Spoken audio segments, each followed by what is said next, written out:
Bienvenue sur le podcast Samantha tombe le masque. Je suis Samantha, énergéticienne, cartomancienne, alchimiste des énergies et de l'âme, mais aussi femme authentique, imparfaite, maman solo et exploratrice d'un chemin qui n'a pas de mode d'emploi. Ici, pas de faux semblants, je partage ce qui m'a brisée, ce qui m'a reconstruite, je parle de mes ombres autant que de mes lumières. Je t'emmène dans mes expériences, mes prises de conscience, mes vérités d'aujourd'hui. Celles qui changent, qui évoluent, qui s'affirment. Chaque épisode est une clé pour te rappeler que toi aussi, tu peux tomber le masque et laisser ton âme vibrer plus fort. Si ce podcast résonne en toi, fais-le voyager. Partage-le, note-le, commente-le. Parce que plus nous serons nombreuses à tomber le masque, plus nos âmes respireront. Bienvenue à toi dans ce nouvel épisode. Aujourd'hui, j'ai envie de te parler d'un sujet qui me traverse profondément depuis plusieurs années. La notion d'être à sa place. Si je regarde en arrière, je vois 3 grandes étapes de ma vie professionnelle. D'abord, il y a eu la coiffure. J'ai vraiment adoré ce métier. J'y ai même mis tout mon cœur, mon énergie. J'ai créé mon entreprise et pendant 8 ans, j'ai vécu des choses magnifiques avec mes clientes. À ce moment-là, j'étais à ma place. Puis il y a eu l'enseignement, un nouveau chapitre, une nouvelle mission. J'ai aimé transmettre, j'ai aimé guider les élèves, leur donner ce que moi j'avais appris. Et puis un jour, je me suis ouverte pleinement à l'énergétique, à la cartomancie, aux soins. Et aujourd'hui, je sais que c'est là que je dois être. Pas parce que le reste n'avait pas de valeur, mais parce que chaque étape m'a conduite ici. Et c'est ça l'idée que je veux t'apporter. À chaque étape, j'étais à ma place, mais c'était pas forcément la place où je devais rester. Chaque place que j'ai occupée était juste parce qu'elle m'a construite, mais aucune n'était définitive. Tu vois, souvent on croit qu'être à sa place, c'est trouver un point d'arrivée, une stabilité, un endroit où l'on pourrait rester toute sa vie. Mais pour moi, être à sa place, c'est pas ça. Être à sa place, c'est pas un point fixe, c'est un mouvement, c'est une écoute, c'est une adaptation. Et aujourd'hui, j'ai envie qu'on explore ensemble ce que ça veut dire concrètement pour toi dans ta vie. Peut-être que tu as déjà l'impression d'être à ta place, peut-être que tu sens que tu ne l'es plus, ou peut-être que tu n'as jamais su vraiment où était ta place. Peu importe, ce qui compte, c'est d'ouvrir cette réflexion ensemble. On a toutes grandi avec une image un peu figée de ce que ça veut dire être à sa place. Pour certaines, ça va être avoir un CDI stable. Pour d'autres, c'est être marié avec des enfants. Pour d'autres encore, ça va être acheter une maison, s'installer quelque part, venir cocher toutes les cases de la vie bien rangées. Mais est-ce que c'est vraiment ça, être à sa place ? Parce qu'on peut très bien avoir un poste stable, une belle maison, une famille, et pourtant sentir qu'à l'intérieur, quelque chose ne vibre pas. Être à sa place, c'est pas un statut, c'est pas une étiquette sociale. Pour moi, être à sa place, c'est quand ce que je vis à l'extérieur est en cohérence avec qui je suis à l'intérieur. C'est une question d'alignement et vraiment pas de décor. Et tu sais quoi ? Ça peut changer au fil du temps. Il y a quelques années, j'étais coiffeuse, j'ai fait de longues études, j'ai ouvert mon salon, j'ai accompagné des clientes, j'adorais ce que je faisais, j'étais passionnée. Et à ce moment-là, je savais que j'étais à ma place. Mais petit à petit, cette place, elle a cessé de me nourrir. Je le sentais dans mon corps, dans mon énergie, dans ma motivation. Il y avait une part de moi qui savait que ce chapitre devait se fermer, même si je l'aimais profondément. Et c'est ça qui est important à comprendre. Être à sa place à un instant T ne veut pas dire que c'est la place où tu dois rester pour toujours. Alors j'ai envie de t'inviter à te poser 2 vraies questions aujourd'hui. Est-ce que je confonds être à ma place avec remplir les attentes des autres ? Parce que oui, parfois tu restes là à ta place parce que ça correspond à ce que ta famille attend de toi, à ce que la société valorise, à ce que les autres trouvent bien. Deuxième question, est-ce que ma place aujourd'hui me nourrit ou est-ce qu'elle m'éteint ? Parce qu'il faut vraiment savoir si cette place, elle te permet de te sentir vivante, alignée, énergisée. Ou est-ce que tu te sens comme dans une case un peu trop étroite qui te ressemble plus vraiment ? Et là, je vais être honnête avec toi. C'est pas toujours facile d'y répondre. Parce qu'on a peur de se tromper, peur de changer, peur de décevoir. Mais au fond, tu le sais déjà. Ton corps le sait, ton cœur le sait. Si être à sa place, c'est une cohérence entre qui on est et ce qu'on vit, alors pourquoi est-ce qu'on s'en éloigne si souvent ?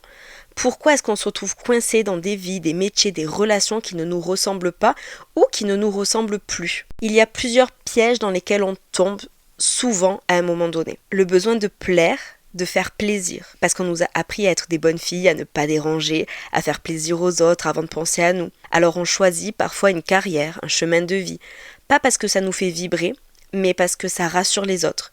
Et on se retrouve à vivre des vies qui ne sont pas les nôtres. Il y a aussi les croyances limitantes. Ces croyances deviennent des chaînes invisibles.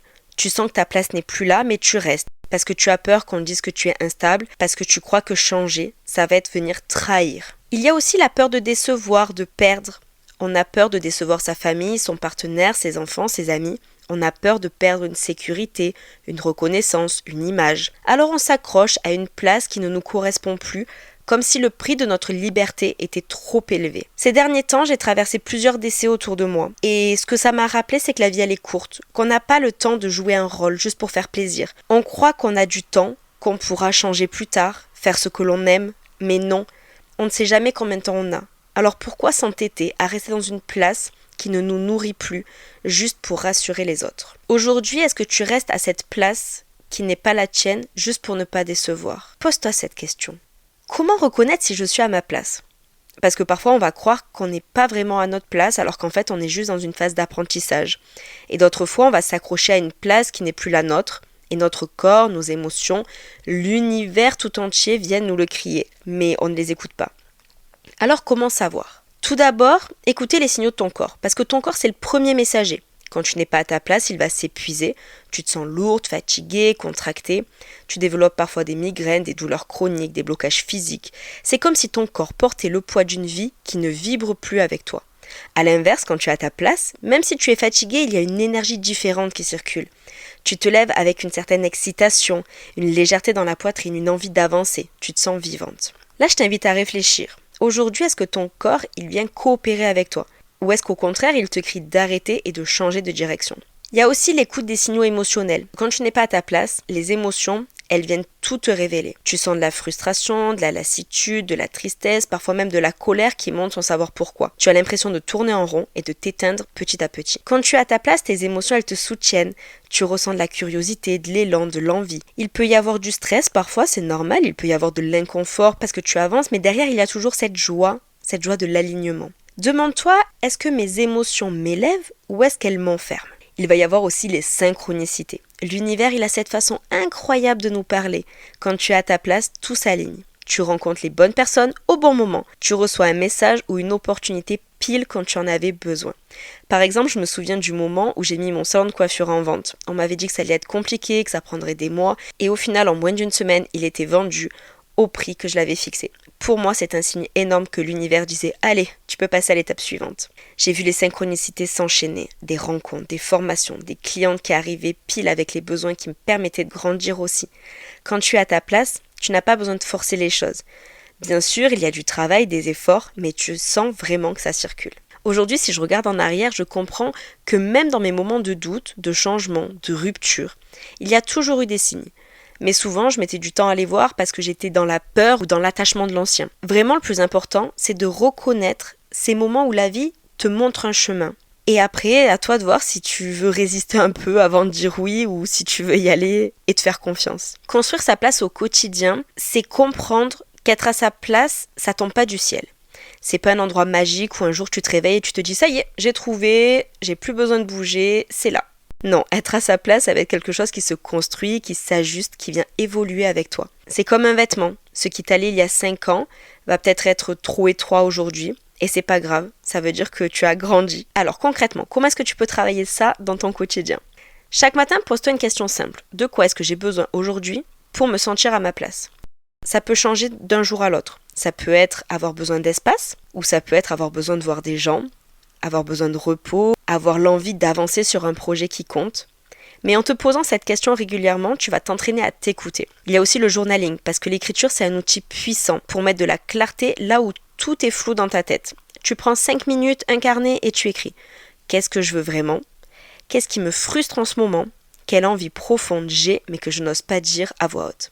Et petit à petit, tu vas voir émerger une espèce de carte intérieure. Ça va être ton petit GPS vers ta vraie place. Les pratiques énergétiques aussi peuvent t'aider, comme la méditation, la respiration, l'ancrage, des soins énergétiques. Ce sont des portes d'accès direct à ton intuition. Parce que parfois, ton mental, il va trouver 1000 excuses pour te dire « Mais reste là, vas-y, c'est un petit peu plus sûr ».